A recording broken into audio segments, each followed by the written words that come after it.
in the beginning of the purchase of funds, we had some kind of, I don't want to call it fight, but we were kind of arguing if we should go ahead with it under the PPP. And I remember that after all the meetings, we said, if that is the party that he belongs to, then we should respect his decision and buy it under the party. But we still feel that if he doesn't get it, yes, it may be nice for him to, move to where he could get it, but that's personal for me. But then it will still have to come from him. What next? Right? Thank you. Thank you very much. Okay, engineer James, please go ahead, please. I wanted to respond to You can just, you have to wait to get to what to say. I'll pass to you to do it. Engineer James, go ahead, please. Thank you.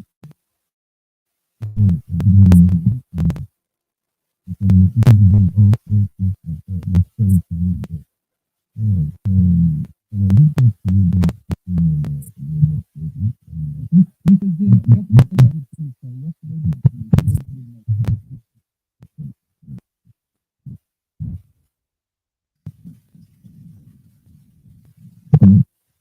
Yeah, go ahead, sir. Go ahead.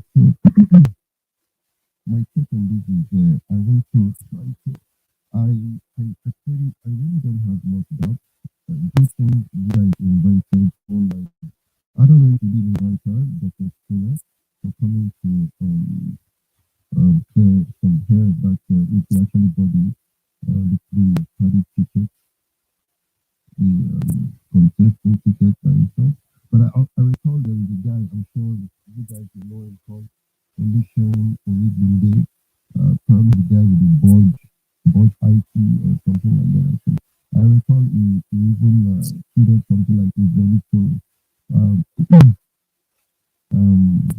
um, you know, get a funding system, raise funds for people of the also. So I really don't have much doubt if people will be big, if the youth big buy for him, you know. And also, I really don't get the idea about this, but it's a good thing for us to really check some of these guys if they are trustworthy or not. But are we trying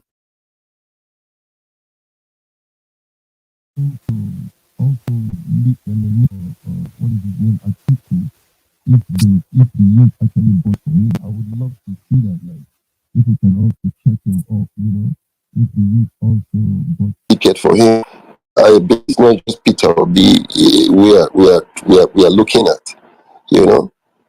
So my question is, are we also looking at questioning Yeah, so people like let me answer your question on engineer James. So I uh, think good question. So the reason why, for Peter Obi, I decided to make it a conversation on the space, obviously for this week. I think during the week of Saraki's purchase, it barely even made the news, although I know people, got together. Somebody will send me a link and said, hey, I'm just reaching out to all my friends. I want to support a friend. And I said, who is this friend? And I didn't really respond because, again, you have your other priorities.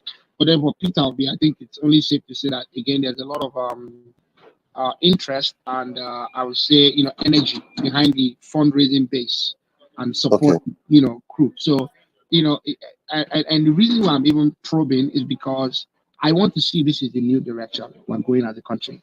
So okay, Banky W declaring for House of Reps yesterday now, it's going to be very interesting to see if the public truly comes out to support him. I'd expect him to use the money he made from being an artist to fund his own campaign. You talk about Soro Soke constituency, which I belong to. We want to take Lucky One. Me, I said it microphone. There's no doubt where my alliances are. Lucky One, Ikeja has to go to the Soro Soke constituency. good, If the person joined APC or the person joined PDP or ADC or YPP, I don't care. That person gets that seat. And again, what would it take to mobilize a base that is voracious, that is energetic, and can transform it across communities? It's not because, again, I like PDP or I hate APC, but I'm just saying, is that person going to go in there and do my bidding? Is the person going to speak on my behalf? When I talk about the Sonsuke votes and the Sonsuke candidate, I'm talking about the fact that young people have a chance to be able to earn a living in Nigeria. I'll talk about the fact that the person will not stand there and Twitter is banned and the person will keep quiet.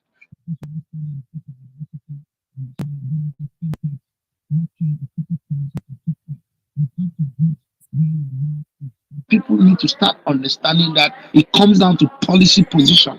When people don't have policy positions and they get into office, then that means they're anybody's tool.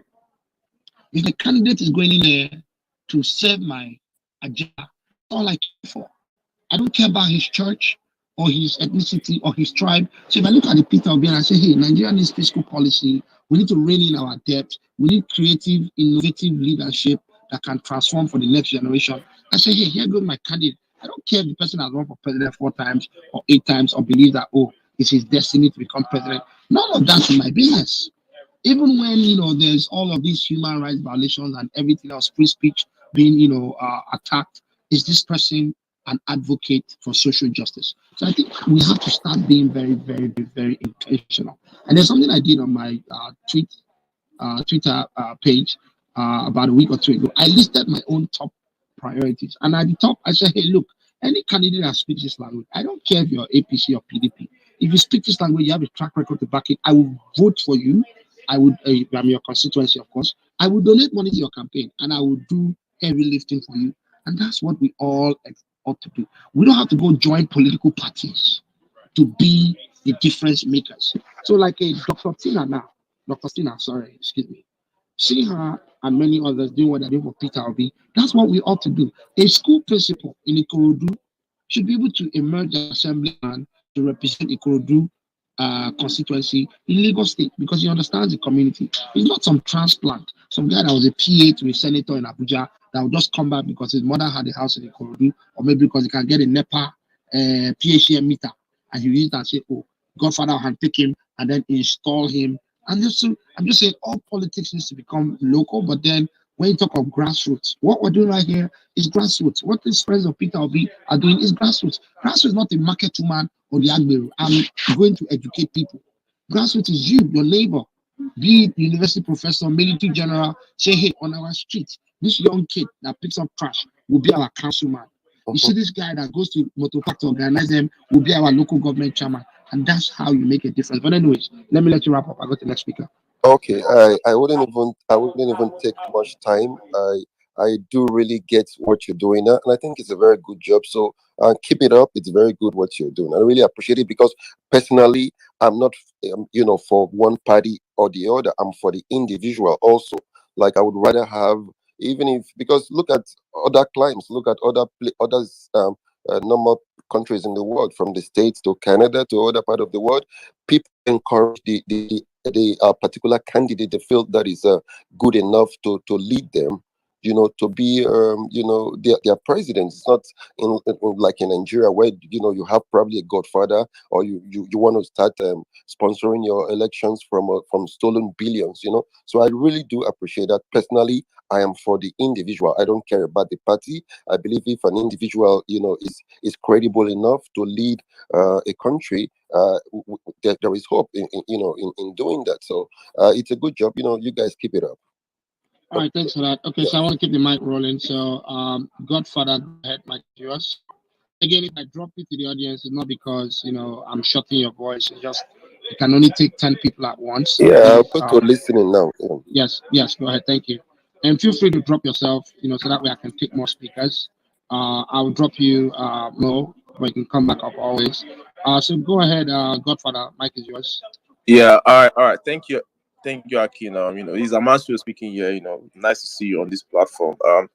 Yeah. So, with regards to this issue of Banky W and all of that, for the past years, I've been preaching to people about having joining at least a party, any of the two major parties, and trying to infiltrate them first before we can decide. Okay, are we going to have enough, to make a change? And to be honest, if you really want to make these changes, I mean, all this stuff this notion that we have that we join any of these parties, you can't really do anything. I mean, you can't if you don't go in there with enough people, if you don't go in there with a movement, if you don't go in there with like a policy position, of course you will be swayed around.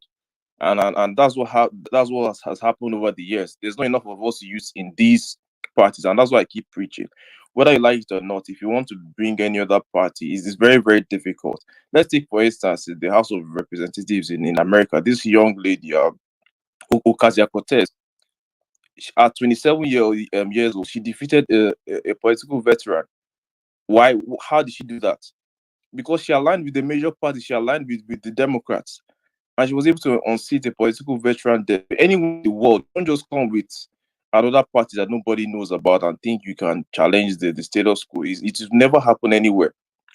So I think first of all, first things first. I mean, he's declared. Banky has declared, but there's another thing for him to get the ticket because if you look at the numbers from the last election, I think he finished third with about 7,000 votes. The PDP candidates had about 18,000, and the APC guy that emerged, had 22,000 votes. So, you know, it's going to, I don't know the position of the previous PDP candidate that got 18,000 votes, but for Banky to be able to get that ticket, it's not just going to be something that will be handed to him either. But, if he does get the ticket, with his own 7,000 votes from the previous election, his own structure already from that his other party, and with this PDP structure as well, he will, by the grace of God, he will emerge. If he gets that ticket, to represent Etiosa local government, he will emerge as the for the House of Reps. But I think this is a very good start for us youths. It should be an example. It should be something that signifies reality. It's good to see a lot of youths becoming more realistic when it comes to politics and all of that kind of stuff. And in terms of Peter Obi getting bought for the PDP, I mean, it's a great time for all of us. I think we should all be happy that youths are finally trying to get involved instead of spending money on Dorime all the time. We're actually using this money and actually putting it forward towards a movement because whether you like it or not, we do need to infiltrate these parties. I mean, take for instance, even in 1993, with all those other big parties, SDP and co. Inside all these parties, they have people with movements. You saw Shehu Musa Yar'Adua with his own PDM movement inside the SDP party, which was able to have a very good policy stance within the party. This is what we should be doing as youths. We go in there with a movement. You don't necessarily have to like the party or what, but if you can go in there with a movement, over time, the movement becomes more and more formidable within that party system, meaning you can influence it more moving forward. But if you just stand outside and say, oh, these two parties, they are evil, this and that, this and that, this and that, we're going to keep coming here, we'll keep complaining for the next 15, 20, 30 years. Nothing is going to change. But anyways, congratulations to Banky W once more. I hope he is able to get the tickets to represent Etiosa on that PDP platform. Thank you very much, Godfather. I just want to say, I'm not here to disagree. I mean, we can all agree to disagree in a respectful manner. I just like to remind you. I know you talk about somebody coming from nowhere. So, for example, just last year, I think it was November last year, Zambian new president, his name is Hakinda Hachim. He came as a third political party. So, for example, yeah, yeah, sorry. Let me just stop you there. That party that Hichilema emerged from, it has been the main opposition in Zambia since it wasn't the 2001. main opposition party. Since 2001. Yeah. And the Alugo party was like our own APC. So the Zambia people had enough of APC and PDP. No. So are we asking ourselves?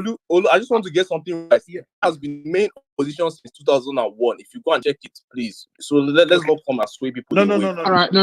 So Oluwama and Amancho, let me call it through you another example. Freedom Party South Africa with Malema, right? So I think it's always very very lost on us where we only assume that existing establishment political parties are the only ones that have a chance at the polls. It is not true. It is not true. It is not true. People make up parties. People make up communities. You cannot tell me any community will be analogous or perhaps there's a hegemony where they would only vote APC or they would only vote PDP. Let me tell you, in a few decades, maybe 1 to 2 decades, you see the founding fathers of PDP, they'll all be dead and gone. What were their ideologies? What brought PDP together? Is there anything as a PDP card carrying member that you say you take to your grave? Are you going to pass a PDP card to your children? For example, in my household, I know my values. My children understand my values. When it comes to taxes, when it comes to religion, when it comes to acceptance and equal opportunity, when I will raise my kids, their values they will grow up with. They either depart from it or they either keep it. What are the values within PDP today that will tell you that 40 years from now, PDP will be around, or it's not just a bunch of acronyms with a lot of men that came together with power and money and formulated an establishment? What stops me and Oluomo today, 15 years from now, building a party, calling it Soro Soke party, finding ideology, speak truth to power, demand accountability, good governance, speak up for social justice. What stops us from making and building a party from decades from now that will be one that lasts generations? So let's stop this thing that it's only large parties that can only be successful at the polls. Going into the 2020 elections, yes, maybe other parties are not positioned. And Oluoma, I'm going to come back. I'm going to throw the mic back to you. So I think going to 2023, it would only be shameful that we would think that only PP and APC are the ones that have a chance. Yes, for now, because they are positioned. Can you guys hear me? Yeah, we We can can hear you. hear you. We can Okay, hear you. I think my audio was faint for a number of people, but I'm just saying. No, we can hear you. Oloma, back to you. Apologies, let me interrupt. Yeah, yeah, it's fine. I mean, hey, we have to educate ourselves. I'm not saying Mr. Godfather is wrong, but the fact that is, let's as Nigerians ask ourselves, are we not tired of APC and PDP? Because we keep on saying these are really two parties that are going to move us forward. We've tried PDP, bad governance. We've tried APC, bad governance. I don't know. I mean, it's for all us as Nigerians to decide what's the way forward. Unless we get it right, I'm afraid we're going to keep on coming back here, back and forth, back and forth. Because the truth is, me, I'm tired. I'm tired. You understand? We all see what's happening now. I'm tired. The new APC national chairman is a former PDP man. So it's like these both political parties are going back and forth. I mean, so clearly they're both the same. So what's the way forward? This question we need to ask ourselves as Nigerians, because I'm afraid, brother Godfather, me, I'm tired. Understand? What is the way forward? When are we going to come together as a citizen of Nigeria and say, let's make a decision, let's be united and choose the right person for us to move us forward in this country? Enough is enough. I think the next person to speak is Godfather. You want to speak quickly? 30 seconds quickly, please. Yeah. So let me just conclude here, right? All well and good. We're all tired, but the fact remains that let's be honest. I know what we experienced in 2015. Prior to 2015, I know what we experienced under PDP. Significant difference between then and now. We can be tired but I think at the end of the day, we need to just accept the fact that look, we're a lot better off under this PDP that we're trying to say we're tired of. We're a lot better. I personally, I wasn't tired of them in 2015. Let's be honest. But everyone else has their own opinions. Okay, So anyways, I'm I'll answering. stop Just hold there. on. Just stay with us on stage. Let's get the next speaker. So let's take Isamo. I think I see you come back. I want to give other speakers that are new on stage an opportunity, and I'll come back to the other voices. So let's take Chika Agbason. Chika, go ahead. Chika, are you there? Chuka, can you hear me? Okay, Chuka is not there. No, I was gonna take Chuka, but then let's take a White Beard. White Beard, go ahead. Yeah, I think I like the idea of a thought first, but if we take the use an example of the South African guy, Malema. Malema was the youth leader of ANC before he went away to create EFF. So youths right now, we can gather together and create a party, but do we understand what it means to structure a party? I don't think most of us have that political ability to know. So there's nothing wrong if anybody just APC or PDP gets an experience for a while and divert to set up a new party. So That's when you what say, appeal to the youth. so let me engage you there, and I hear this thing very often. When you say don't have experience with setting up a party and building a structure, can you explain that to us? Because again, I've heard this thing time and time. I will not talk about. It's a myth. It's a myth. But go ahead. Let me hear it. It's not a myth. I will not talk about every other youth out there. Like myself, I can say, okay, I know what a political party looks like.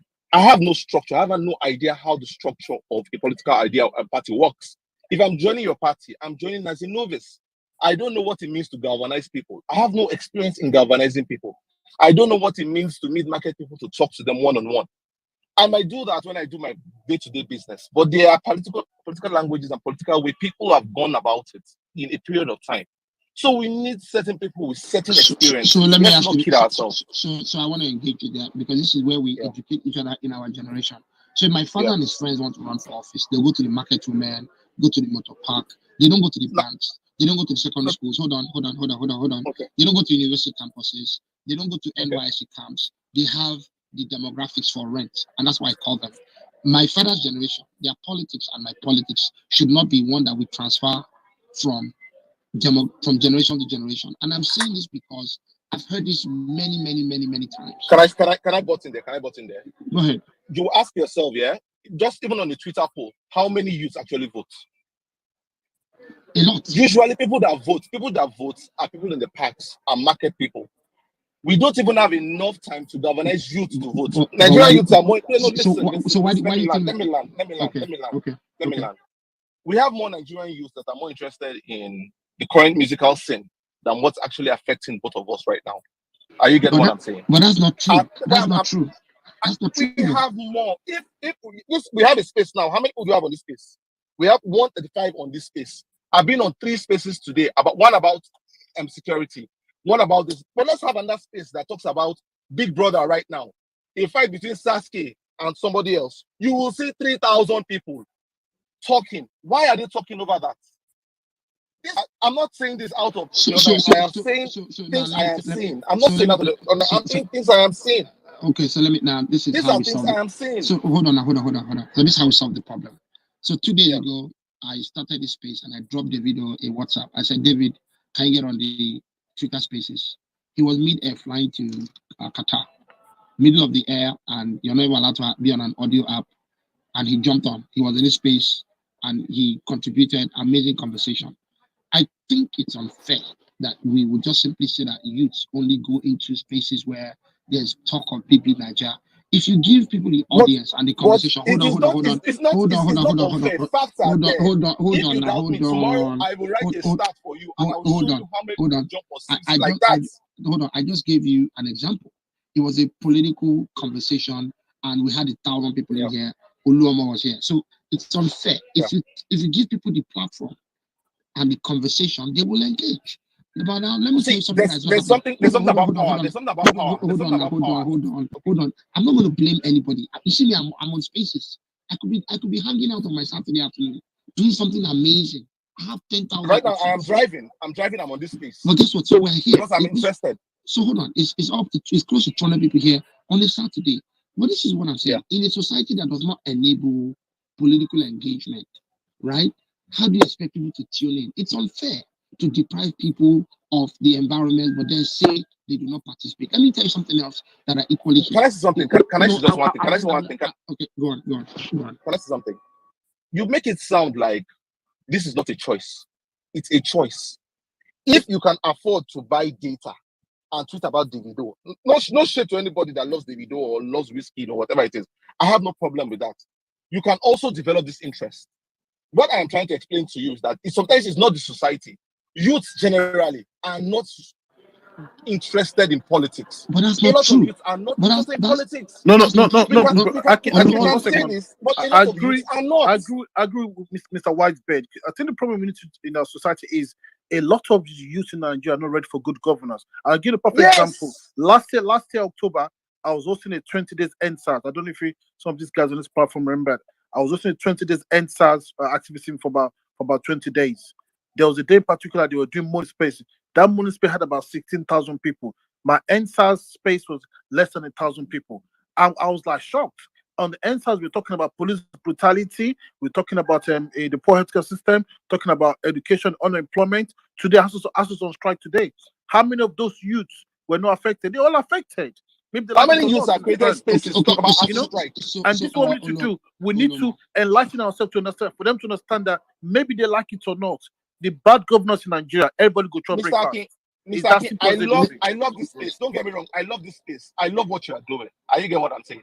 But I will still say, I think we youths generally too, we need to talk to other youths to engage seriously in politics. Because whether we like it or not, whatever we do in politics affects us sooner or later. So let me hear you. Let me hear me out, Whitebeard. So we are here in this space. Nobody's being paid. They did not drop a check in my bank account or Luoma's bank account to come and promote anyone candidate. Rather, we are the ones that give people money. Okay? Fact. Yes. Now, I say this because I can sit here with you and have a conversation that you enjoy. We're in the same generation. Nigerian youths, again, prior to this, when they tune into channels, they say Yahaya Bello, they see a Rocha Sokrocha, they see people they can't relate with. How do you expect them to even tune into the conversation? So hold on now. When I talk of enabling environment, we now have to do the difficult work ourselves, right? If it's for me to bring a P Square in here and say, look, let's talk politics. Maybe people like your music. By extension, it will attract them to come to the conversation. That's what we ought to do. I'm not going to blame my father and his generation for failing to do this. an I environment was where they blaming participate. ourselves. I was not blaming. I was not blaming But my father. It's why we I'll, that I'll blame ourselves out to blame. so listen, everything you say is spot on. So when they say youth do not vote, but in the election when you count the ballots, 70% plus of the votes are youth votes. What youth did the voting? Are you talking of poor youth in the rural areas? Are you talking of Yes, impoverished youth? So I'm talking of impoverished youth, marginalized youth. hold on. So now delineate and be very fair. You should now say elite youths that make up the elite class do not vote and do not pay attention. Guess what? It's that way in every society, even America. If I'm a Harvard True. graduate, even in You're UK. very right. So Yeah, it's the let poor us that different. votes. Let True. us separate the wheat from the chaff. Let's be very fair. Let's be very fair. And now the other thing too. These same poor youths that they say do not vote are the same youths that they accuse of voting Bibi Nigeria. When it comes time to voting favorite housemates, the votes are not coming from VI or Lekki. It's coming from Asaba, Agbo, Sapele, Patani, Ileife. Brother, let's be very people with 800 naira on their phone that Okay, barely have but money for no, that barely have before money to buy tomorrow's money are the ones voting during Bibi Nigeria. We have to be very sincere. there's a reason why they are voting Bibi Nigeria. You just measured the point now. There are 2 points for me, I think there are 2 reasons. I don't have the stats to back it up, but I feel there are 2 reasons why. Because first of all, Bibi Nigeria is accessible. One, in such a way that to vote, there's no stress in voting. You don't need the PDC. You don't need to line up under the sun. You can sit down in your house. You can be walking down the street and type yes, this person. It is accessible. It's easy to vote. So, in a way, we need to make voting easier. I'm not saying it should be electronically as easy as this, but there should be steps that we should start Okay, thinking about. so now, Like if someone like Banky W is getting into power now, yeah, those are steps we should start talking about. It doesn't even have to implement it. Talking about it is good enough. okay. That So people will so have let's do easy this right access then. to voting. Let's do this. I want to pass the mic to another speaker so that way you don't feel Oh, like you're we're welcome. hogging. But But let's before I say something, let me just land. I feel go on. contributing money for Peter Obi and Banky W, I think is a good and a bad idea. I feel it's a bad idea because I don't see the sense in it. But it's a good idea because we are pushing youth forward. And thirdly, I feel if people like Banky W should get into the passing system of those APC and PDP, they should make those forms easily accessible to people that you don't need to break bank. To be a president, you need 40 million naira. The other form, I don't know how much it costs, maybe about 27 million or 22 million naira. People need to break bank. We have people that have that money, don't have that money, but have the mental capability to manage that space well when they become governors or whatever it is. So we need a medium or a low entry point in terms of finance. That's what I have to say. All right. So if you think you said so, look, what you're saying, the argument that youths are not properly engaged in politics in Nigeria is because the political system is not built to even educate the young people on what politics is about. Politics Yes. is very dark in Nigeria. That's first Yes. point. Second point, when you talk about civic engagement and access to governance, I mean people in governance, it is non-existent. So a class of people I have no access to, why should I even pay attention to the activities? Lastly, campaign finance, which again, for me, I think is something that would redefine 2023. If I look at how we raise money during NSARS and all of the way small donor activity help push a lot of action into play, I'm hoping it becomes a template that some people are able to exploit. I use this example because when it comes to building a war chest for a candidate, say I take a Banky W for example, if he's going to run elections against a Babangida Banikoro in Etiosa, he doesn't come He from doesn't the have the war chest. He they don't doesn't have the have the war war chest. But chest. guess what? True. The constituency that supports him can afford him that war chest. If there are 5,000 people that donate 5,000 naira to Banky W's campaign, it can buy him 40 billboards on the island. I've done the True. maths. Now, that's a start. If we now have candidates in Benin that can rally young, small donor support for their elections, people printing t-shirts, putting yard signs. When you see elections in America or the UK, and I print a yard sign, vote Hillary Clinton, they didn't give me that yard sign. It was my own $20. It's my own $5 because I believe in a candidate. Now, when we talk about young people not being excited about politics, if America has to sit down and talk about the candidate, because by extension, there's something that connects them to the candidate personally or policy wise, right? Maybe I am a pro abortion candidate, maybe I am a pro human rights candidate, maybe I am a pro black candidate. there is something. What in Nigerian politicians connects them to the young masses? Absolutely nothing. Nothing So true. yeah, so I think until we get, that's why again I say this, because a Peter Obi may kind of be that candidate that is probably having that ability to energize a base based on his ideology, his perspective, and his track record. But again, let's keep the mic rolling. Um, Great conversation. Sahid, go ahead. Mic is yours. Sahid. I thank you so much for you giving me the opportunity. I've been listening very attentively, and I'm just gonna run through the notes that I made. The guy that said, I know you guys are saying this APC PDP syndrome. I don't get it. Why will you? I don't get it. Now the young chap was saying in America, in Canada, it doesn't. It happens. In Canada, there are two major parties, Liberal and Conservative. The third force is NDP. NDP, they know they win election. That's why people know they vote for them. Right? But guess what? They had a leader about 5 years ago that transformed the party, and a waitress inside waiter where they serve people. She just said, "Oh, she's the NDP chairman for that local municipal." Said, "Ah, you're a young lady. What did you study?" She said she did psychology. "Oh, and you're working as a waiter. You can come into politics." Guess what? That girl won. She won. She won. And the reason why she won was because the leader of that party had a very, very strategic campaign, and he rubbed off on that girl, and she won. And as a matter of fact, she couldn't speak French, and she had to quickly run to a French class and learn French before they inaugurated her.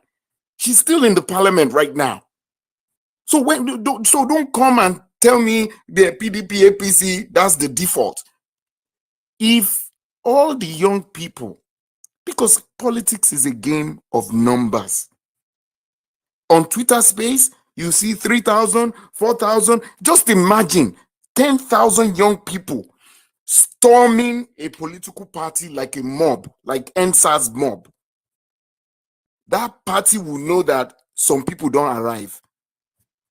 And you can start dictating what you want within the party. So, Mr. Akin, as much as being outside and trying to do things without political affiliation is great, but the impact will be more effective if you are within a political party. ADC and YPP are the two, after PDP, APC, they are the two other parties that's like, third force. I know you guys, if you go there, storm the place, it's not a guarantee that you would win, right? It's not a guarantee that you would win, but you will shake the ground. And guess what? In shaking the ground and being very leveraging on technology, crowdfunding, your innovation that these old guys don't have, honestly, they belittle it. Some of them don't know anything about technology. You guys can leverage on it, and surprisingly, miraculously, you might win. So, but the problem I have trying to infiltrate them, it's really going to be challenging because the culture in these two parties, which we all can agree that APC, PDP, they are twins. They are bed of the same feather. And they have cultivated a culture over the years. So in order for somebody new to now come in and try to change the status quo, it's going to be very tough. Changing culture, changing mindset is the toughest thing you can do. But if you go into a party in mob, you can influence that change easier than PDP APC. Sure. So let me, can somebody mute there? Don't know who, somebody has feedback. Because I think it's come from you. Okay, so let me say this, right? Um, YPP, ADC, of course, I'm all about the small parties becoming formidable forces to level the playing field. There's something that has happened to our country, and many of us have been taught politics the wrong way. They say, oh, this how it works is because we were trained to carry out things a certain way. It's like telling me on Christmas Day, the way you cook your jollof rice is to wake up and cook it 8 in the morning. So by 12, it tastes better than the person that started cooking it at 1 o'clock. It's a lie. You can cook that jollof rice any hour of the day, however you want. Sorry, I like jollof rice a lot, especially on Christmas Day.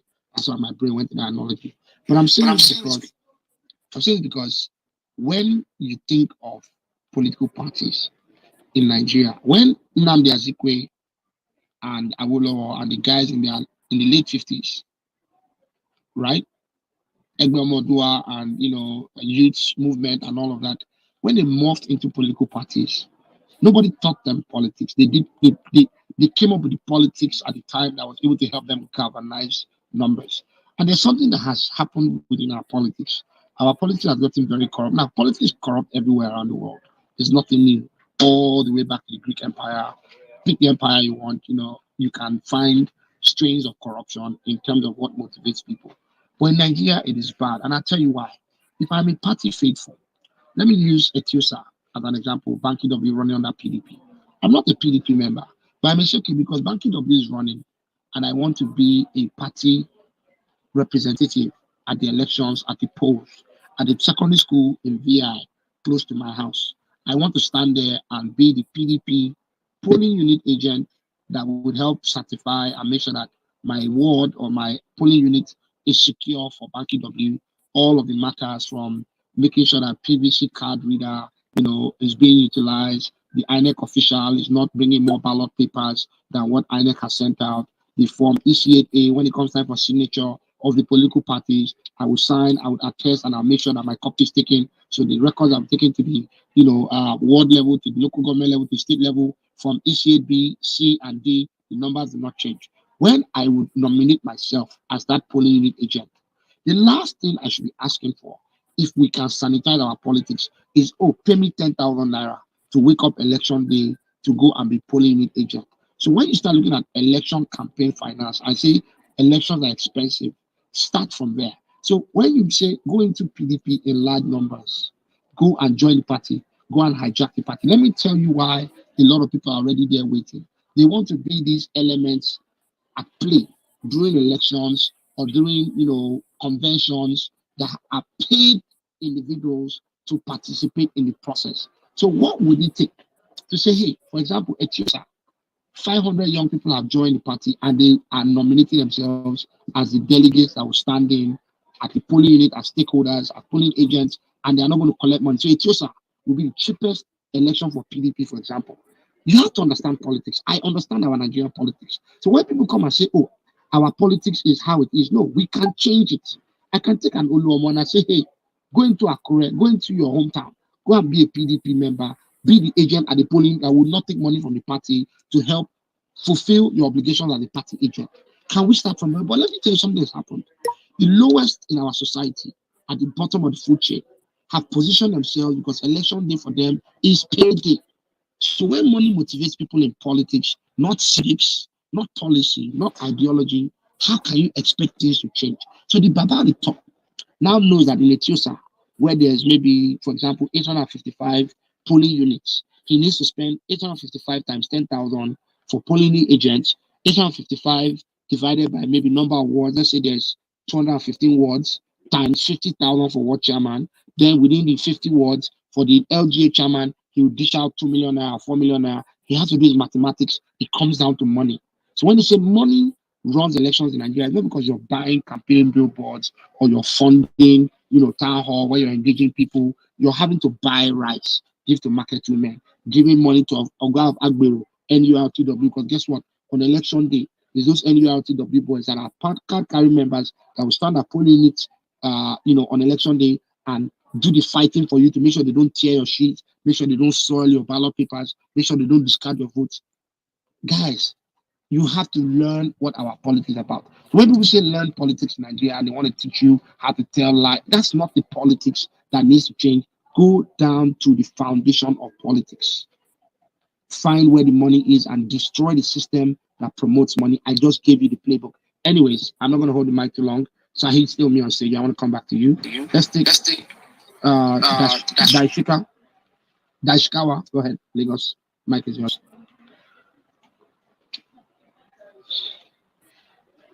Okay, I've been here for a bit with my Okay. hand raised up. Oludi. Oh my goodness. I was going to take you. I kept skipping your apologies. Go ahead. Okay, very quickly, I'm going to try not to take too much time. A lot of what's been said, there's truth, and there are certain things that are misinformation. Um, I'm going to start from what you just said now, Aki. The quality of people you get at your polling booths, that low, is extremely important. And I'll use a personal example. In 2011, I contested an election. My younger brother, the one that was right after me, behind me, was a polling agent for me, and someone who voted at the polling agent unit where he was at, who went to church with my mom, saw my mom days after the election in church, and said to my mom, "Tell your son to look for the guy who was polling agent at so polling unit where I voted. The guy worked hard. He did not accept nonsense from anybody. He ensured that the rules governing the election were followed to the letter T." Personal experience. And so when Aki says these things sometimes, these are things that that are true. And these are areas where our young people can begin to be involved and have impact, where you're beginning to position yourself, where you can defend your interests. It is extremely important. How do you become a polling agent on a polling unit day? Fringe parties would look for people, which is one of the things when they talk about structure. Fringe parties would have to find people in the first instance, even if they have all the money, they have to find people that are loyal to them in the first place, which is usually a tough thing to do. Very tough. I was willing to pay agents in 2019. I couldn't find young people. Couldn't. So if our young people who understand what their interests are would join, and the party will not look outside of itself first when it's picking agents. It's a process that now we're talking about 2023. There are people already aligning to be polling agents. You know, go to training, you train polling agents. I've spent weeks training polling agents. So these are when they say to you, join. That's when they tell you join. When they talk about structure, that is part of structure. So it's not just the money. You can have all the money in the world and it won't move, it won't shift the needle in any direction. Okay, now secondly, and I'll drop the mic. Banky W joining PDP. Please, when a person who has contested an election put his life on the line, when you're a candidate, your life is on the line. That is the nature of the politics we play. Put his money on the line. Mine involved savings, property. I'm sure Banky would have, because he ran on a platform that didn't have an established structure. So he would have put a lot of his personal money into that thing. Why? Because also Nigerians do not. We don't have a culture of supporting candidates, which is a good thing when you see people coming together to support Peter Obi. Great thing. And we need to do more of that. And then they make a decision on the basis of that experience they have and strategically, politically align. And we're still coming here and talking APC, PDP are the same, APC, PDP are the same, APC, PDP. We're just going to stay where we are at. Do not belittle the experience that has made them to make that decision. If you believe in their candidature, please stand up, be counted, support them as best as you can. I think I'm going to just rest here and let other people speak. Thank you. All right, thanks for that. I love that you equally shed some light on your personal experience. And again, look, for me, I think what I'm really hoping to do is I thought I knew a lot about politics till I went and worked as a volunteer in the 2019 elections, presidential, and I was like, wow. So when I hear structure, like you said, I see, but then I come from a very analytical background. I'm an engineer, so for me, process improvement, root cause analysis, failure analysis is what I was trained to do, and I look at our politics. Those things I mentioned, they have becoming generations deep, and I'm saying what generation would come in and undo or reverse this very backward approach we're taking, because my father's generation, they were lazy and they put together a structure that made them do the least work. They didn't do town halls. They didn't have to write, manifestos, policy agenda, have to sit down. Somebody teach me about capital markets. Somebody teach me about debt. Somebody teach me about fiscal planning. They didn't have time for that. Foreign policy, what is that? You're going to start talking to a Nigerian president on the debate stage and you want to argue why the war in Sudan would affect Nigeria. He can't even tell you where Sudan is on the map. But then we sit down in Nigeria and we hear American politicians debate, and then when they fumble, where they mistaken West Africa for South Africa, we laugh at them and say, "Oh, they don't even know what they're talking about." If I ask the average Nigerian, tell me a state in Mexico, we can't even mention one. So I say that because our leaders need to equally measure up, measure up to benefit us, not measure up to just look cool. But anyways, I hope we learn as we discuss. I'm going to take another speaker, so let's take. Okay, can I just quickly say something? 30 Go ahead. seconds. Yeah. Okay, please, if you're on this stage and you're listening to us have this discussions, go and listen to Banky W's video, the one he put out to announce. If you haven't seen it, please go and listen to it. And if you have, please go and listen to it again. There was something he said that was very fundamental. He said, we need to shift, and I'm paraphrasing, from um, um, looking for people where we want them to be and actually going to find them where they are at. The young people that you need to be part of the political process now are already part of that process. You just need to find them. More will join them eventually with these efforts, with Aki, with Renu, with all these other people saying the right things and engaging consistently. Thank you. All right, thanks for that. So again, Sahid, I see your hand up. I promise I'll get to you. I want women to speak. Daish Kawa, are you there? Otherwise, I have to move to the audience. Daish Kawa, are you there? Okay. Perhaps can't speak now. So let's take Chuka Agbaso. Okay, thanks. Yeah, go ahead. Good day. I'm not sure if you can hear me clearly. Go on. Yeah. Okay, great. All right. So just to clear the doubt, I'm part of the team that actually contributed, or rather donated, to get the PWB the candidacy form. It actually started sometime on the 25th of March, when before he actually declared that he was going to run.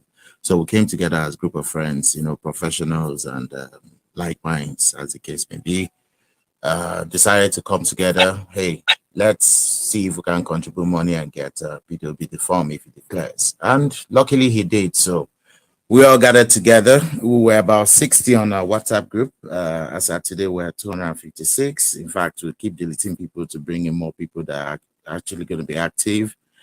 On the Telegram, I think we're by 1,000 as the case may be. And on Twitter, we have a little bit of followership. So that said, not necessarily, we don't want to take credit to say, oh, we bought Peter B's form. No. The actual meaning behind that is the fact that we believe in competency. We believe in Peter B's competency. We believe he is the best candidate as of today. And trust me, Peter B is a Nigerian project. Now, if we want to go into why is he running on a party that we all know exists and all whatnot, to be very honest, I mean, taking cue from Banky's words, I can tell you, before you start being a third force, you definitely must have structure. APC came up today not being APC earlier on. APC was a coalition of several smaller parties. Now, if, for example, third force parties would take cue, like what APC did sometime in 2016, I think it was about, it was about sometime in 2012 or 2013, thereabout, they started coming up together. You can't actually do this in 1 year, in all honesty, right? So it's like you're in between the devil and the WC, right? For us, this WC could be the PDP, and the devil itself is, going into the third force. So for what we have as a job on hand as we speak today is the fact that we need P2B to come out as a presidential aspirant, a candidate for PDP. So there's still a lot of work to do. Buying the form is just a drop in the water in the ocean. We've not even done much, as the case may be. Talking about war chest, he might not have it, in all honesty. But we're also going to take you from what happened in NSAS. I mean, to be very frank with you, this is the first time in my entire life I've lived more than 4 decades in on Earth, and it's the first time in my life in Nigeria seeing younger ones come together and group themselves in a very professional and strategic manner. I must say it's something to be studied, it's something to be emulated. And that's what we want to take you on. We want to take you on crowdfunding, we want to take you on. Somebody spoke about in the US, you print your t-shirts and put your house post and all the rest. Exactly what we want to do. Obama never, nobody believed that we're gonna have a black president in the US. But Obama came up, so irrespective of where he is, the main thing for us is the person.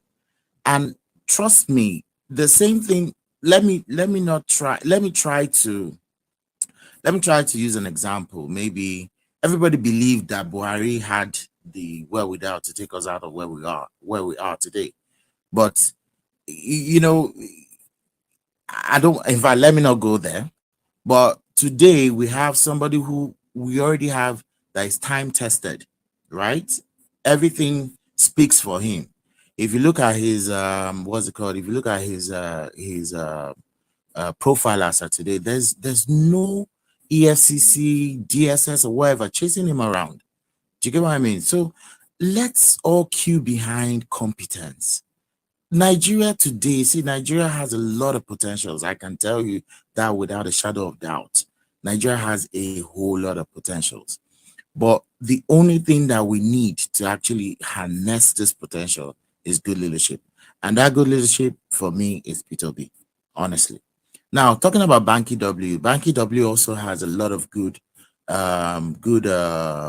plans, but I wouldn't say much because I don't know I don't know much about Banky W. But going into the PDP as well to make that change is what matters. We all need to queue behind somebody who is really ready to make that change. Now, the last part I want to speak about is the youth too, which we always say when we come to voting, who are the people voting? Same thing happened in the answers. You too were neglected, right? Now, I can tell you, if you look at StatiSense, if you follow StatiSense on Twitter, it says about 21 million Nigerian youths of working, as in working age, they can work, do not want to work. 21 million. That's to tell you that we're in trouble. If I want to rephrase this is like 21 million persons ready to sell their votes for the highest bidder. So we have a lot of work to do as young men, young women on this basis. If we really want to go forward, I don't have any other country. I don't have a dual citizenship, whatever the case may be. Maybe this is my country and we need to make it work. I get so upset when I'm being scrutinized or searched 3 or 4 times if I'm traveling. Come on. Why would I be disrespected because I'm a Nigerian? So we can do better, and we're all calling on everybody. Look, let's do this. It is possible. There's whatever war chest is out there is surmountable, right? So based on this discussion, structure is one, and that's the reason why we want to be queue behind P2B as the only candidate we can actually, push forward and the best candidate so far. Thank you, guys. All right, thanks. So I've had a few people on stage. If you can mute Chipper, thanks. Dr. Stina, your hands have been up for a while, and Sahid. Let me just give you both 30 seconds each. Probably roll you down and then bring more people up. So, Dr. Stina, take 30 seconds. Sahid, take 30 seconds after her. Oh, sorry. I will have to apologize. That was an error. I didn't know how to take it down. Okay, apologies. Okay, Sahid, go ahead. Um, I want to respond to what Mr. Oludi said. You might have gotten my what I said wrong. I do not belittle whichever candidate joins APC or PDP. I respect them for their decision.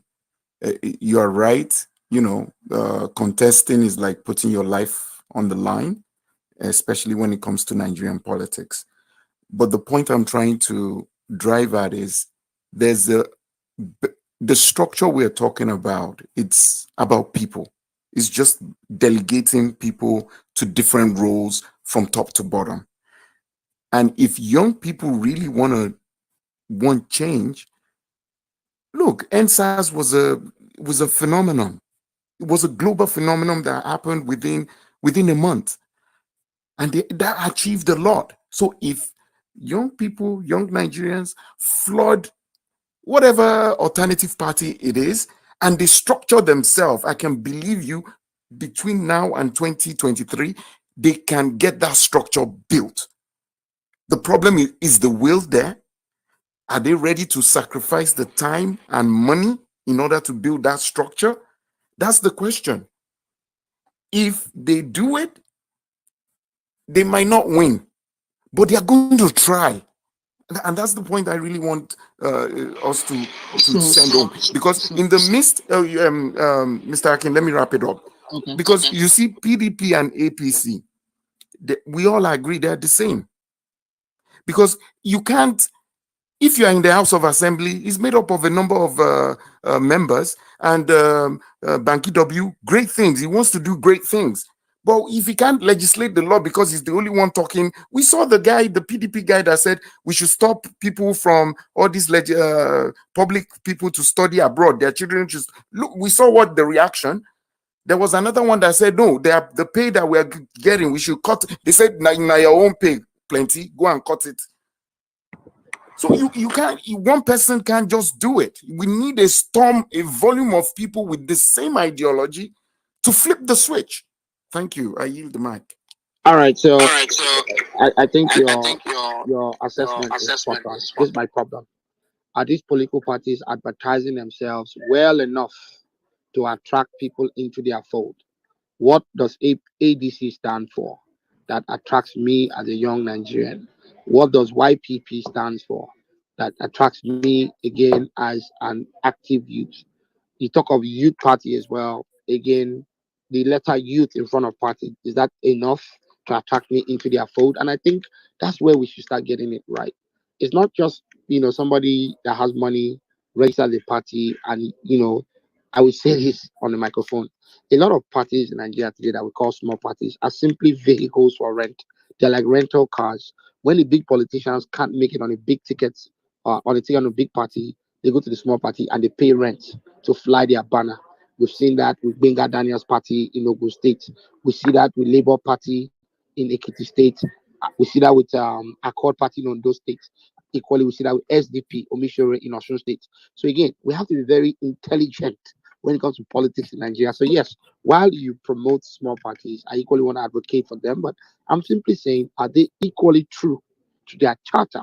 What makes ADC that party that attracts me and my personality? We're saying ideology, character of people, and all of the things they want to do in there are things that we all speak the same language. So even when I run for office in the party and I don't win, I just know that the group of people in that political party that exist with me are people that carry my value set. This is where again APC PDP will keep having the flip flopping or cross carpeting as we call it. There are lots of carpetbaggers. Carpet bagging is convention is over or meeting is over. The person rolls the carpet and takes the carpet home. The next time there's a party, the person rolls out the carpet and steps on the carpet. Obviously, borrowing it from American politics.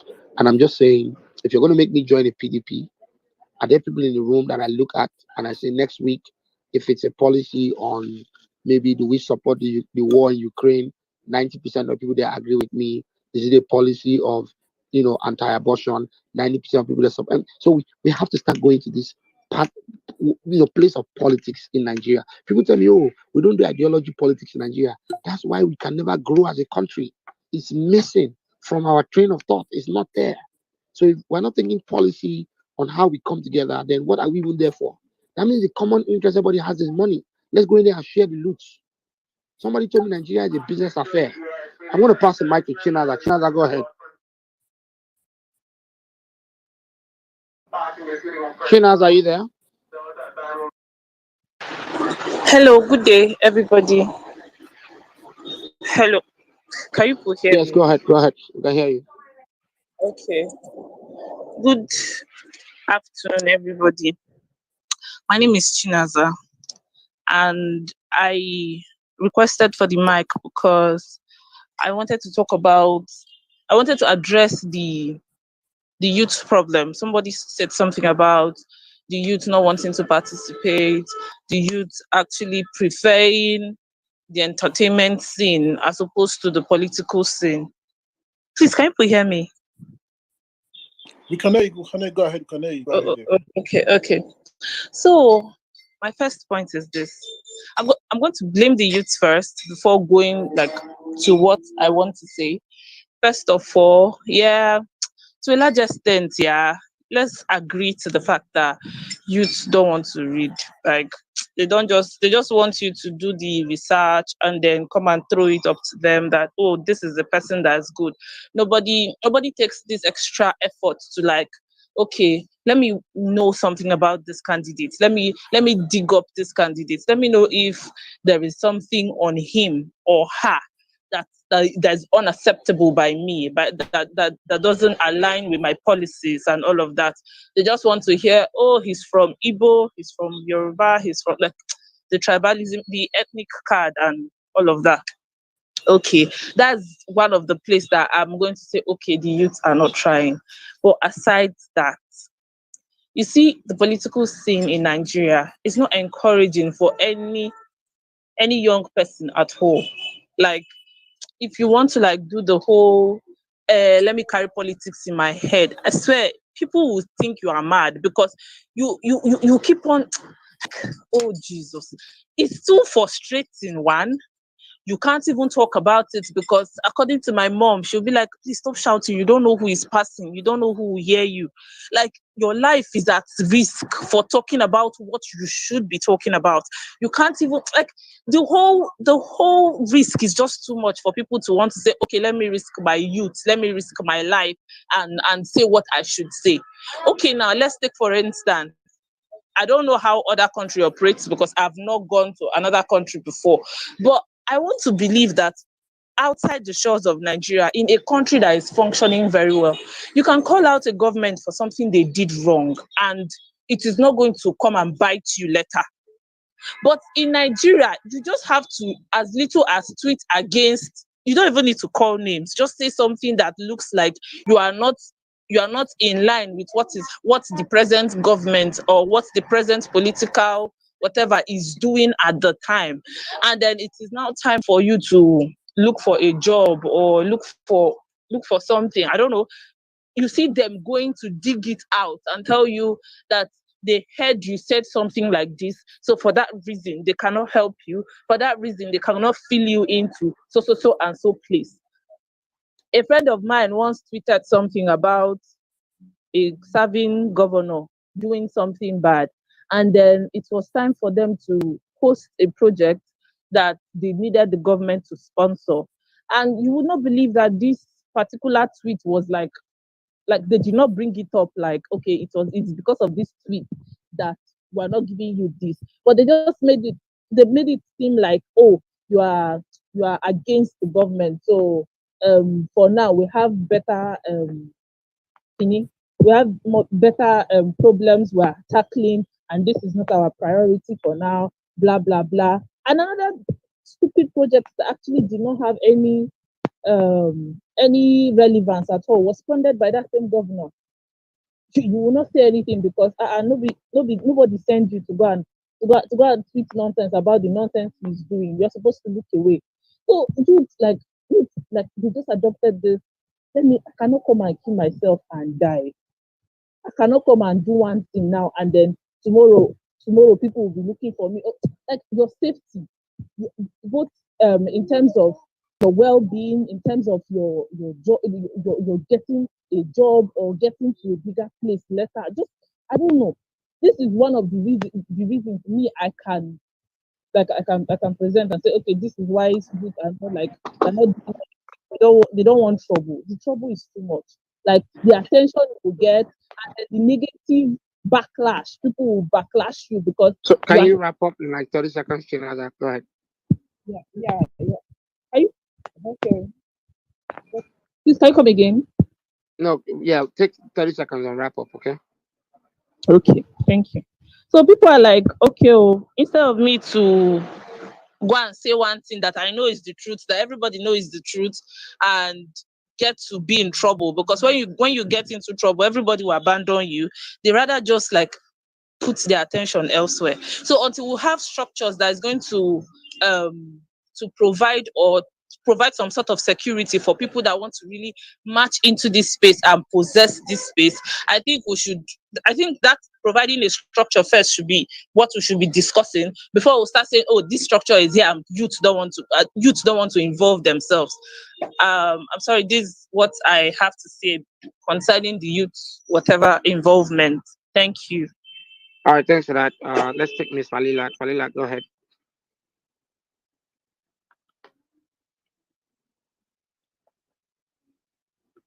Falila, are you there? Okay. Good. Sorry. I think you're responding too late. Come back up. I'll have you speak next. Apologies. Jack, go ahead. Okay, yeah. Good afternoon, everyone. It's good to be here. In so long. Good afternoon. So, just a quick one. I wanted to say that one of the major problems why the young persons are not getting involved, or should I say, are not really involved in Nigerian politics, is because, just like someone rightly said, the system is so harsh on young persons. But that's not to, I'm not trying to exonerate young persons because a lot of us are not patriotic. We are not willing to make the necessary sacrifices needed to fix Nigeria. And the honest truth is that whether we like it or not, whether we like it or not, at the end of the day, we are the ones that are going to suffer for it. If you watch the scene, if you look at some of the current players in the Nigerian political scene, you would agree with me that these guys played huge role uh, in trolling the current democracy we enjoy, and that is why some of them don't feel like, how do I put it? They feel a sense of belonging, like they feel like they own this thing because they fought for it, and they are not seeing that young persons that have been able to say, okay, we deserve this. I'm going to give you an instance. If you own a company, and then maybe you must have built a $1 billion company, you're not going to hand it over to your son simply because he's your son. You rather look for a manager somewhere that will manage your business. From my engagement with some of the current players in the political scene, you will agree that these guys, they feel that some of the young persons in this current dispensation, we are not how do I put it? We are just not really interested in the things that are going on. A lot of us argue without facts. You will see a young man, he say he wants to be the president of Nigeria, and you're not realistic with even your planning. Some of the things you say you're going to do, you say you're going to pay, maybe for example, you say you're going to pay uh, um, civil servant 100,000. How did you arrive to that? You have to first of all know the amount of money we generate as a nation. We have a budget of about 17 trillion. which you're going to borrow 10 trillion. Where are you going to get the money you're going to use to do some of those things? So sometimes we speak without intelligence, and that's why these people feel we are not ready yet. Now, just a quick contribution to the issue of His Excellency Mr. P2B, young persons buying his ticket. And a lot of persons have argued that it is not making sense. But it is still one of those things we are talking about. If you want a president, for example, President Muhammadu Buhari, the persons that made him the president, they are the people he would be answerable to, whether we agree or not. Buhari is not going to treat the young persons of Nigeria the same way he would treat someone like Bola Ahmed Tinubu, because these are the people that made him the president. So if we truly want a president that will fix this country and work for the people of Nigeria, then the people of Nigeria must have to power his campaign. This is how it is done. We must have to own the system. We must have to own. And for some of us that believe that, okay, why not use another party? The APC and the PDP have messed up Nigeria. Well, I would want to say that the presidents we've had has messed up Nigeria, or maybe the leaders we've had from these parties have messed up Nigeria. I will agree. Now, why did I say so? There are some past and present former PDP governors and former APC governors that are doing well and that have done well before now. So you cannot use party, say because it's party. There are credible candidates and competent people in these parties. We must be able to identify them and support them. Support them emotionally, support them with your funds. I'm going to give you guys an example. Personally, I have a personal relationship with the chairman of YPP. And I can tell you that I'd rather vote for APC than vote for a YPP candidate. This is my personal opinion. Anybody can talk about it, but that is my personal opinion. You know why? Because I found out that it's not really about party. What Nigeria needs to fix this country is identifying, spotting, and supporting credible and competent people. We look at their records, we know people that can fix this country. And for some of us that have identified His Excellency Mr. P2B, not necessarily because he is the best, so to say. Let me put it that way. There might be Nigerians that are better than him. But I can tell you that to manage executive powers for 8 years and come out with the kind of clean record that man came out with is a rare feat in this part of the world. You can go and check some of the persons that claim to maybe have better ideas. It is okay for you to have ideas, but we need to understand that the office of the presidency should how do I put it? It should be exclusive for people that have proven competence. You need to prove it. It's okay, you can be intelligent, you might be well-traveled, you might have been this and been that, but have you managed executive powers?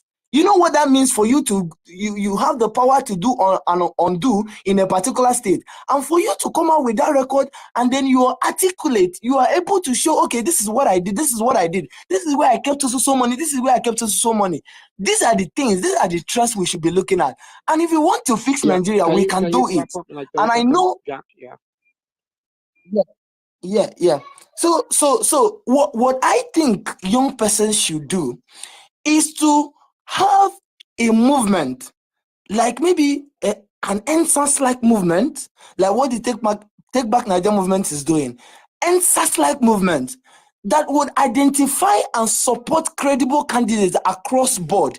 It doesn't matter where the party the person belongs to. What we need is for young people to identify and support credible candidates, not necessarily forming a party and saying you want to form a youth party and all. That is my personal opinion. Yeah. Thank you, guys. I'll yield the mic now. All right, so thanks for that. Miss Falila, take 2 minutes. Go ahead. Yeah, good day, everyone. So, to the topic, Uncle Oluomo, I remember then that we used to have our enter space then 20 days. I do say it, and you used to be the first person to counter me that no, 2023 we are having another party, we can do it. I used to say it then that whether we like it or not, is either PDP or APC for now, until we are ready to actually change. We have a lot of parties now. Why can't all those parties merge together as one and decide that, okay, because it's this two party, we want all of us to merge together as one against this party? I remember the last election when Showore, Magalu, they are like 5. They asked them that, okay, you people, it's impossible to win individually. Can you people just merge together as one so that we, the youth, we can actually vote for that one person? That you people between yourself, you should produce. They said no, they want to come out individually. See, Banky W going to the PDP, I'm not surprised. These are the people that they have the tendency of winning an election in Nigeria now. Dear youth, if you want to have another party win, start now. Not 2026 that will now wake up again and say, oh, we want another party. Let us start now if we want another party to emerge. Whether we like it or not, it's still PDP and APC. If you want another party, start now. Thank you. All right, thanks. So we plan to keep this to 2 hours, so we'll take another 10, 15 minutes, probably get 3 more speakers.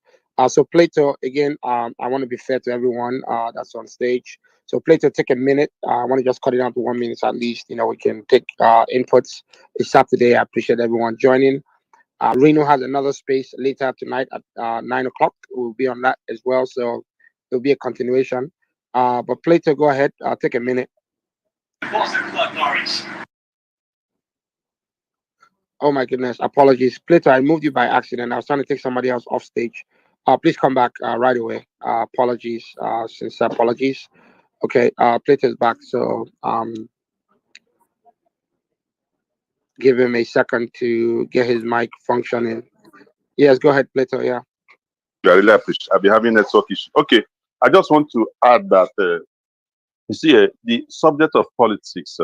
I use most times I compare it to that eunuch, Ethiopian eunuch that was traveling. He was reading a Bible he didn't understand until Philip went to explain to him. I think we need to explain to our brothers, our sisters, how important politics is, because if nobody taught them, I don't think they will understand. Some of us that came from a family that are highly political, it helped us to get the subject very early in life.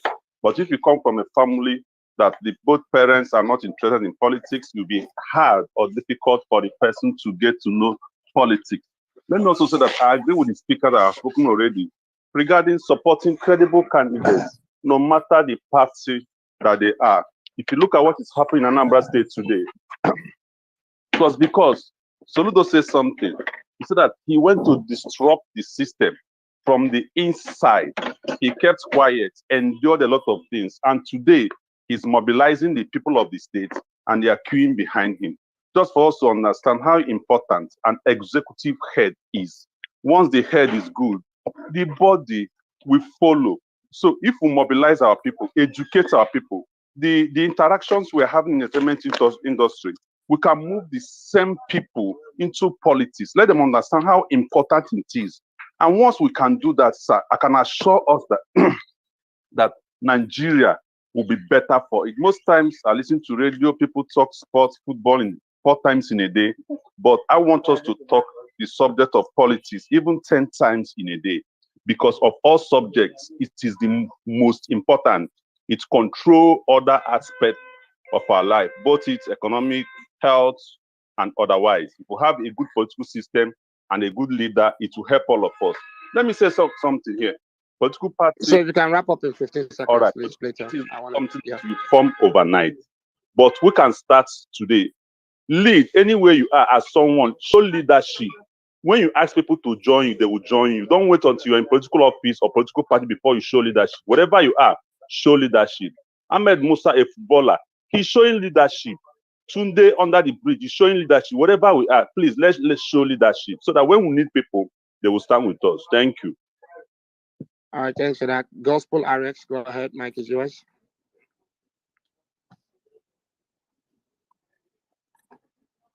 Gospel, Oga Pharmacist. Okay, going once, going twice. Oga Pharmacist. All right, let's take Oki. Michael, thanks for being patient. Yeah, thank you. I've been raising my hand for over 1 hour now, but all good. Yeah, I've listened to a lot of things, today. Because I wanted to respond to Said because he made a lot of points, some kind of things, that I find funny.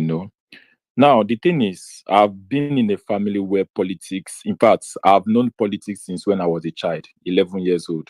Then, from paternity, Delta State. All our family, we indulge in politics. So it's as if I've born into a political family in Delta State. All right. Now I want to say something. When people are saying PDP 1999, PDP APC are the same and all this kind of stuff, we need to form a new party. Let me just give little history. From 1999, PDP had over 30 governors. Okay. Buhari was contesting.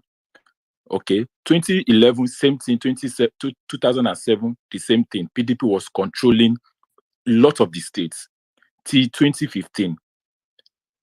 AD in Lagos, then they had AD, they had ACN before they merged and become one political party. In 2011, PDP boasted that they are going to govern Nigeria for 60 years. Why did they say so? Because they believed that the party had structures in all the states and wards. It's not all about forming political party. Even if you form political party now, in 2027, that political party cannot win any election. In 2019, we had 71 political parties contesting for election. What happened? Now we had 18. All other parties were deregistered. So it's not all about forming political party. If you form a political party now, I swear to God, in 2027, the next election, that party will be deregistered. Okay? We have 774 local governments, over 200,000 wards. You need to look at all those wards. In 2019, I was watching online TV, when they were interviewing local people in the rural area, asking them, do you know Mogalu? They said they don't know Mogalu. Do you know YPP? They said they don't know YPP. Do you know Showore? They said they don't know Showore. You understand? So that is how it is. Now, I want to also say something because we keep saying that NSAS, the North and the South. I need to say this so that we will get it clearly. I always see Nigeria as like a country. Okay, we are like two countries living in a country. Two countries living in a country, the North and the South. All right, we are talking of NSAS. The North, they did not protest for any NSAS.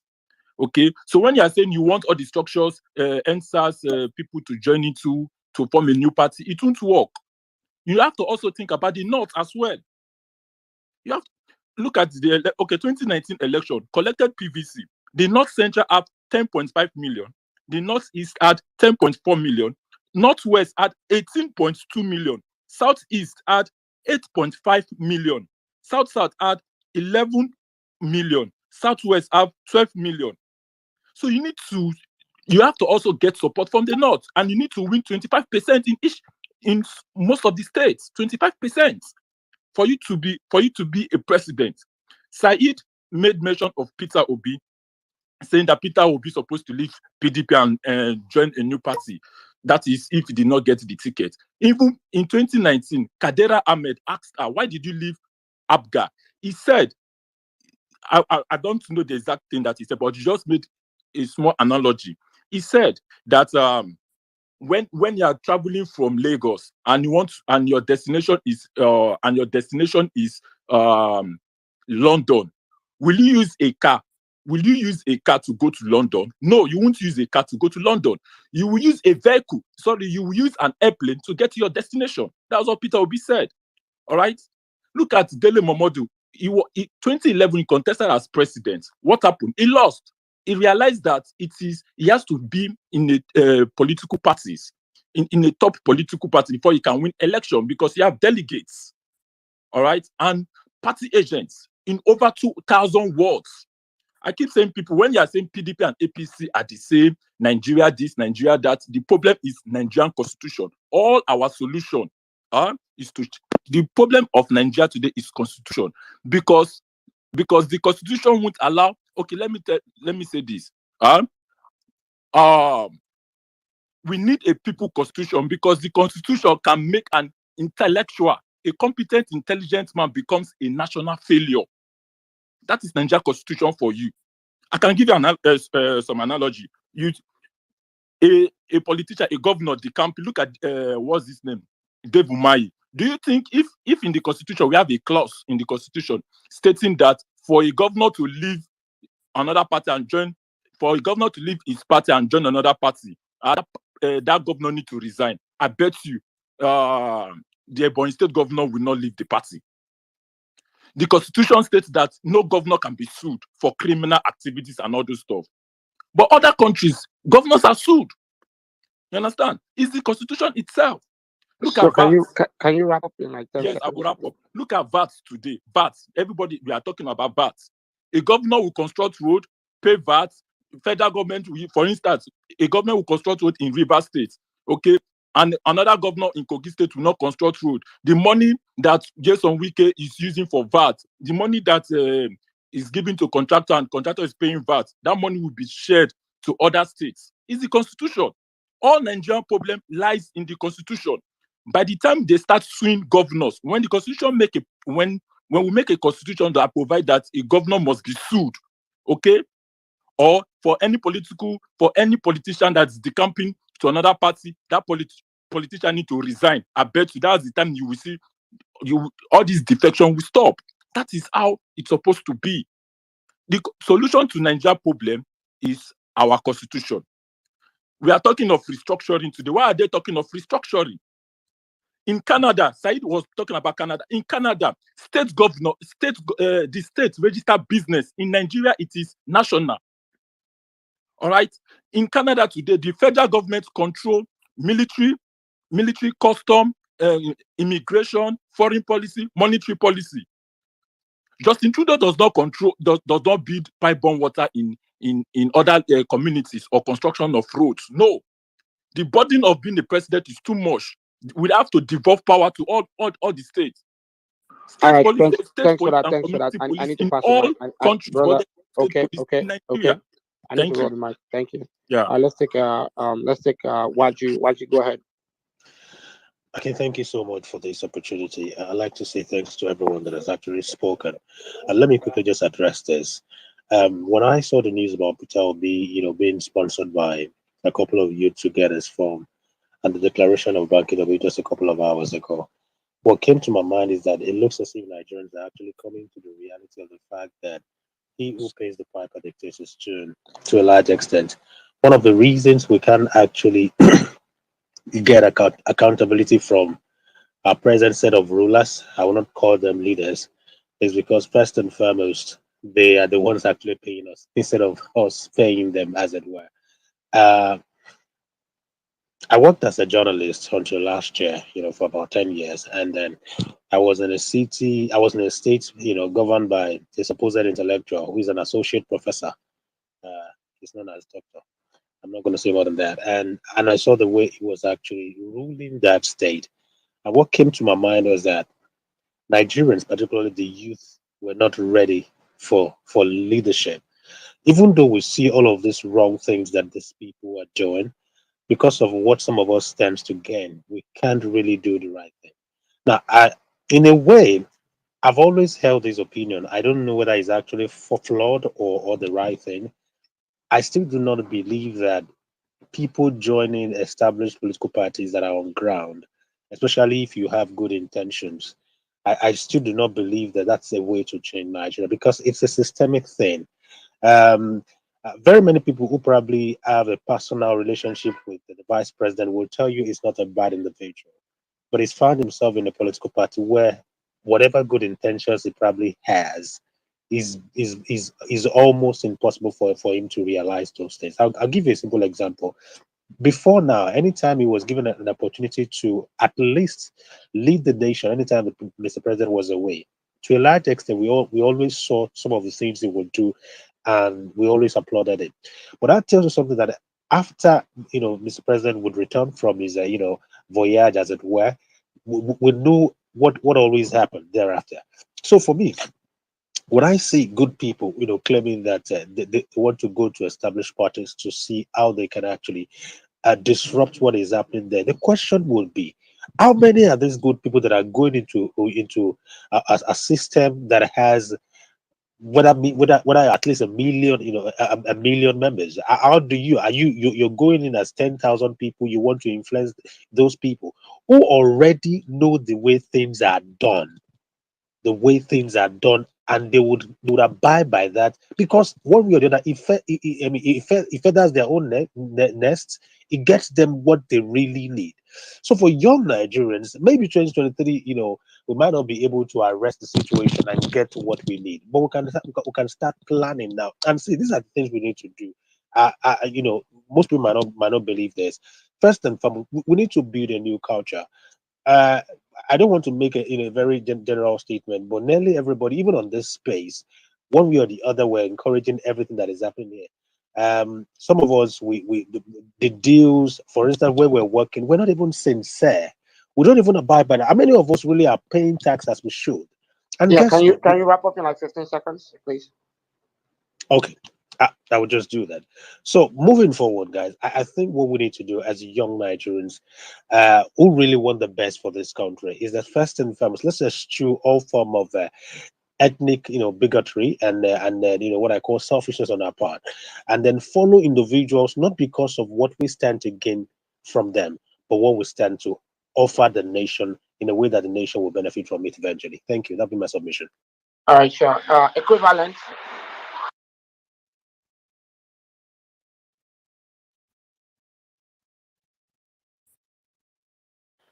Equivalent. You want to go ahead, Timmy? Going once, going twice. Okuna, go ahead. Thank you, everyone. Yeah, a speaker said sometimes ago on this page that youth are not ready to work, but the underlying factors that some youths are not ready to work. Let me give you an example. You are working in a space, in a workplace, they are paying you like 30,000. And when you sit down and calculate your expenses on transport, it's over 20,000. Wouldn't you rather sit in your house? You have not calculated the amount you used to eat.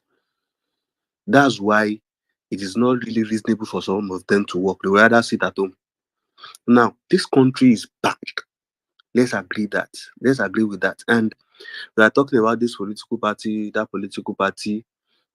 See, those political parties, the people that are there are Nigerians. That is who we are. PDP and APC are the reflection of who we are as a nation. Take it. If you see people in politics, walk along the street and share money and see how people will be praising you because they are hungry. You can't get a ticket of a political party without you paying hugely for that ticket, bribing delegates in dollars. You can't. Now, if you spend that amount of money, won't you pay back? See, I would love, even if you can contribute, let's all of us, I don't know. As at now, if Osibajo decide to throw his hat in there, I will say, fine, another person will make sense.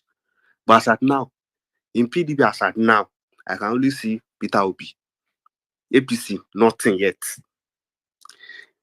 Our 10 naira, our 5 naira, if you contribute it for this guy, it will be running to billions. None of Atiku, all of them can cope with that. Our 5 naira, 10 naira. You better let's contribute now and get that guy to be our president.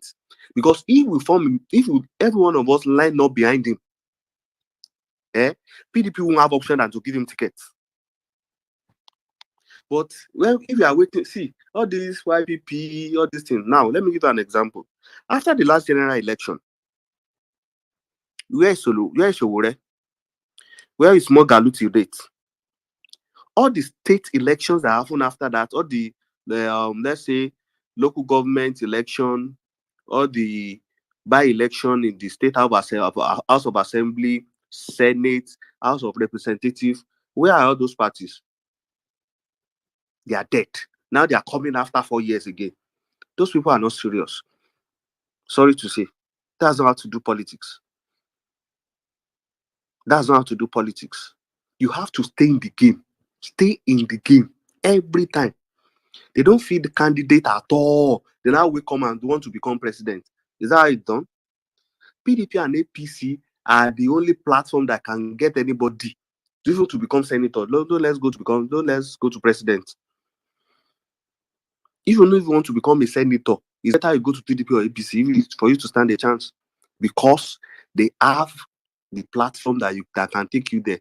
All these other parties, they are even not serious. What's the ideology of YPP? Do we know? What's the ideology of SDP? The hope was high after NSAS, but I noticed even if their Twitter presence alone, they can work on that. I think a lot of people will line up behind them. And lastly, let's stop delegating that people should party. And what I'm saying there, oh God help us. Those leaders in those political parties, including APC and PDP, we had a small meeting, we divided ourselves. Some go to APC, some go to PDP. The story there are the same at the grassroots. People that you will see there are the old women, the people that are in the Can you wrap market, up, please? the people that are in the market, NURTW people. Yeah, please wrap up. Okay. That's all. Thank you. All right, thanks for that. So let's take Ashagun, go ahead. All right, thank you, Mr. Akinola. Good afternoon, everyone. So I'll start by saying I think we have an unhealthy, obsession with representation in this country. Whether it's women, whether it's youth, we just have an unhealthy obsession with representation. We believe that we have to be there. Before things that our interest would be taken care of. I think post NSAS, what the youth should have, and I've been saying this since then. You've checked my timeline. They started youth party, and then all the talks of going into politics and all that. What we should have identified are our interest. Our interest as youth from NSAS, for example, is police brutality, unemployment, and a whole lot of all that. Not youth participation in politics. That's not our interest. There are many youths from the APC, from the PDP today, who are in government, and what are they doing about the interest of the youth? What are they doing about police brutality, military brutality? Nothing.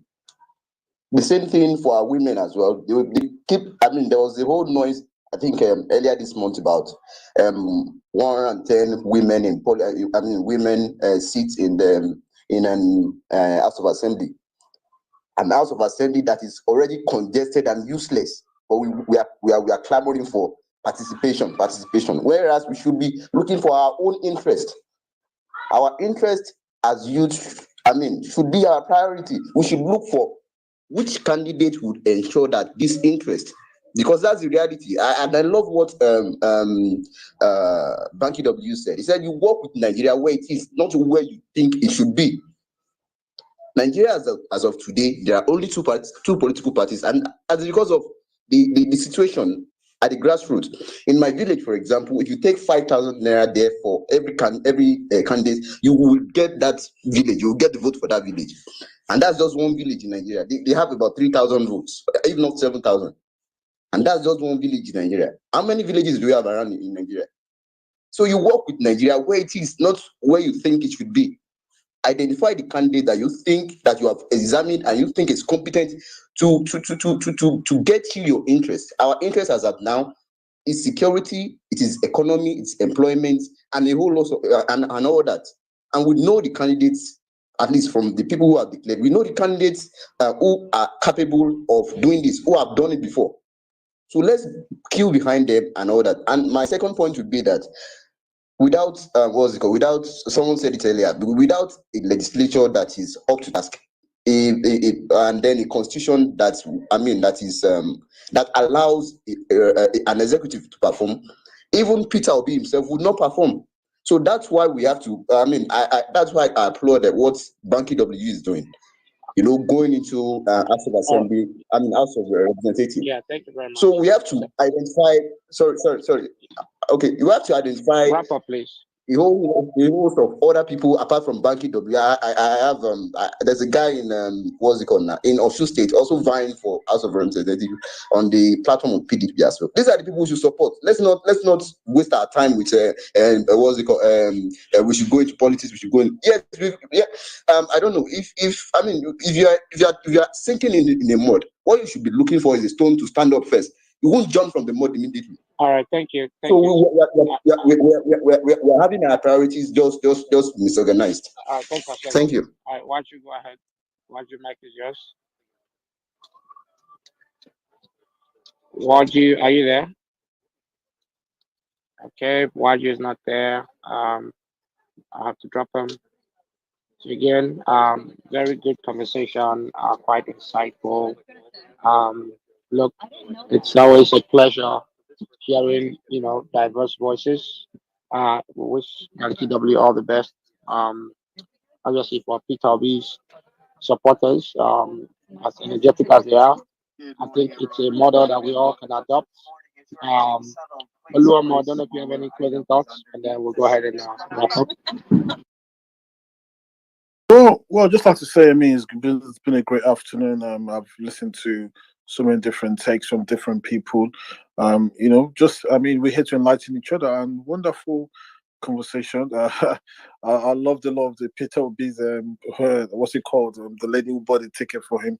I mean, contributed part of the ticket for the nomination form, and the supporters. Hey, but uh, you know, we have to keep the fire going. I mean, a lot of things going on. It's not really, it makes me sad. I mean, just yesterday, look at the Lekki Toget was open yesterday.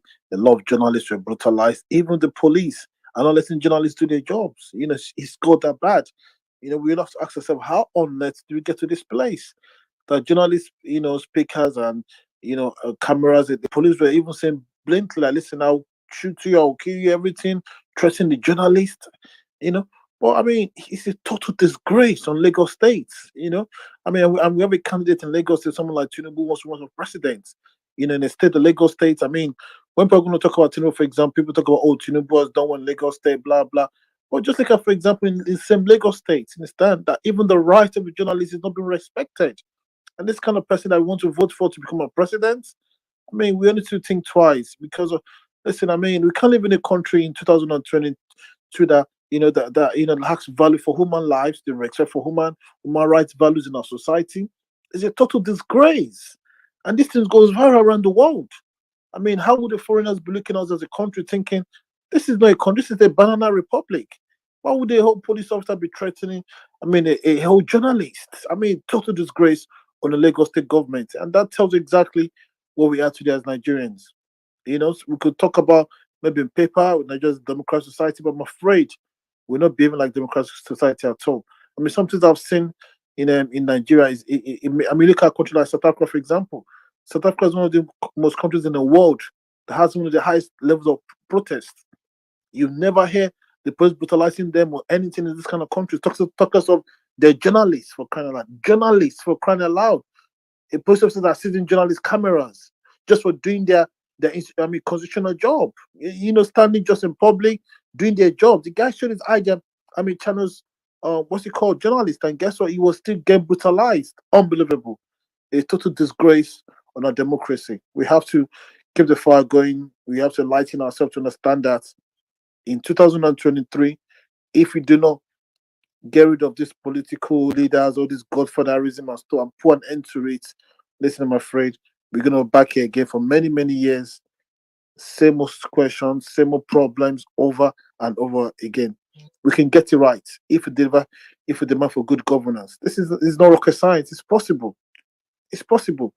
Is Nigeria a failed state today? Yes, yes. Nigeria's a failed state. Let's stop sugarcoating. Let's call a spade a spade. We need to come back on the drawing board. How do we move forward? How do we get it right? Let's say ourselves as citizens of this country. And we are not tired of it.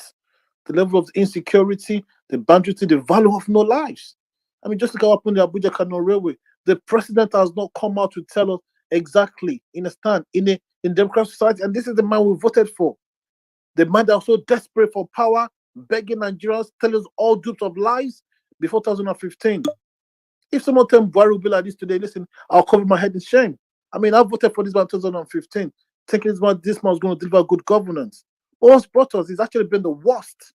Worst. I would take Jonathan 100% all day long than Buhari. Jonathan would have gone to Kaduna, Abuja, visited the families and done the needful.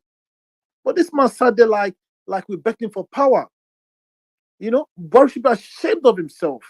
Total shameless old cargo fool. It makes me angry. If that was his child, would he be sitting down there acting like all is cool? The Qatar ambassador went to Soro Soke today. They're acting like everything is okay. I don't understand. How did we get here? How on earth did we get here? How do we, what's it called? I mean, vote for people who have no empathy at all. What kind of leader are you? And Buhari will go down in history as one of the worst ever presidents in our history. These people they're not even ashamed of themselves. What legacy are you going to leave behind? In 7 years that Buhari has been in power, the only good thing I can say the Buhari did was sign the electoral law. Nothing else. And he signed the electoral law because he was under immense pressure. I mean, this is a man that tells all rubbish nonsense, how he wants to bring in democracy, but also that is the life from the pit of hell. And enough is enough. It's time we get rid of this APC party. And guess what, Nigerians? If APC don't kill you, it's about time we kill APC ourselves in Nigeria. Enough is enough. Absolutely. How many people have come out and said to us and say, you know what? The president cannot even come out and even make a speech. I'm ashamed of the nation. Lai Mohammed, the Minister of Information, has not said anything. The DSA themselves have not said anything at all. What exactly is DSA's job? The only thing DSA will tell us that, oh, Nnamdi Kanu is the national security. Yellow Show is the national security. But this bunch of cowards, the DSS, couldn't even have intelligence to tell us that, hey, this is